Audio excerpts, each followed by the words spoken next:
महाराष्ट्राचं मुख्यमंत्री पदाचं राजकीय नाट्य तासनतास सोशल मीडियावर दाखवणाऱ्या ब्रेकिंग न्यूज सोशल मीडियावाल्यांनो, अरे फिरवा तुमचे कॅमेरे एका वेगळ्या दिशेने, फिरवा तुमचे कॅमेरे एका वेगळ्या दिशेने.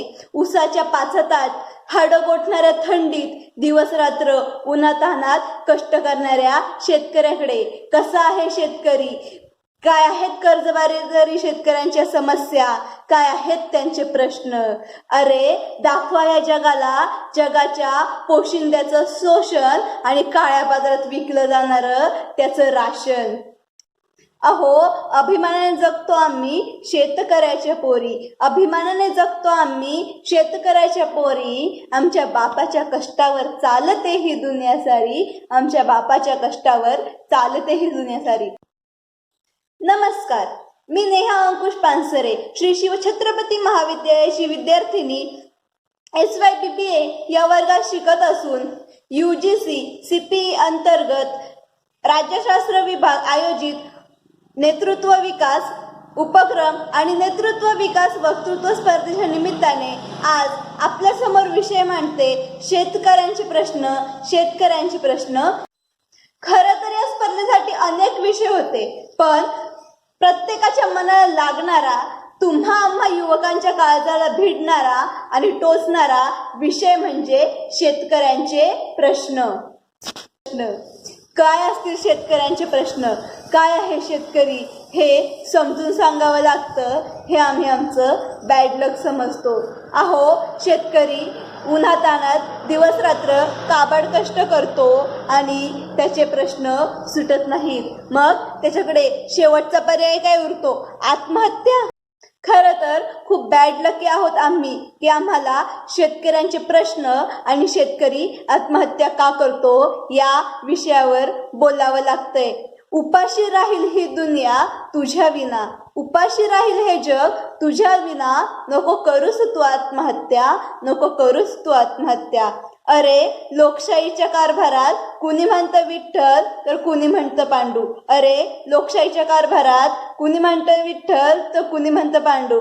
अहो मुख्यमंत्री पुढाऱ्यांनो, तुमच्या समोर ह्या शेतकरी बापाच्या समस्या मी किती वेळा मांडू, मी किती वेळा मांडू. अन्नाशिवाय माणूस जगू शकत नाही, अन्नाशिवाय माणूस जगू शकत नाही. पण त्याचं मुख्य कारण म्हणजे शेतकऱ्याने जर शेती नाही केली तर प्रत्येकाला पोटी भरण्याचे वांदे निर्माण होतील. साऱ्या दुनियेचा जगण्याचा गाभा म्हणजे शेती आणि शेतकरी होय. शेती आणि शेतकरी हे असे एक क्षेत्र आहे की जिथे लबाडी, फसवणूक कधीच चालत नाही. जेव्हा आपण एखाद्या मॉलमध्ये जातो, कितीही महागाची वस्तू असली तरी आपण त्याचा भाव कधीच कमी करत नाही. परंतु जेव्हा भाजी घ्यायला मार्केटमध्ये जातो तेव्हा शेतकऱ्याची भाजी 4-2 रुपयाने कमी व्हावी याच्यासाठी आपण भाव करतो. एकदा स्वतःच्या मनाला प्रश्न विचारा की आपण त्या भाजीचा भाव का करतो. खूप साधे प्रश्न असतात हो आमचे शेतकरी बापाचे, खूप साधे प्रश्न असतात. दिवस रात्र कष्ट करूनही माझ्या मालाला बाजारभाव का मिळत नाही, असे साधे प्रश्न त्याचे असतात. जर काही ठिकाणी पाऊस पडत नसेल तर पाणी टंचाई निर्माण होते, एवढेच साधे त्यांचे प्रश्न असतात. जगाचं पोट भरण्यात तो कधीच कमी पडत नाही, जगाचं पोट भरण्यास तो कधीच कमी पडत नाही. मग आपणही त्याला सुखी ठेवलं पाहिजे असा प्रश्न स्वतःच्या मनाला विचारून पहा. जाता जाता इंद्रजित भालेराव यांनी एक सुंदर अशी शेतकऱ्याची कविता मांडलेली आहे, ती आपणासमोर मांडते. शेतामध्ये माझी खोप तिला बोराट्याची झाप, शेतामध्ये माझी खोप तिला बोराट्याची झाप, तिथं राबतो कष्ट तो माझा शेतकरी बाप, माझा शेतकरी बाप. लेतो अंगावर चिंध्या खातो मिरची भाकर, लेतो अंगावर चिंध्या खातो मिरची भाकर, काडी उसाची पाचाट जगा मिळाया साखर, जगा मिळाया साखर. माझा बाप शेतकरी उभ्या जगाचा पोशिंदा, माझा बाप शेतकरी उभ्या जगाचा पोशिंदा. त्याच्या भाळी लिहिलेला रात दिस कामधंदा, रात दिस कामधंदा.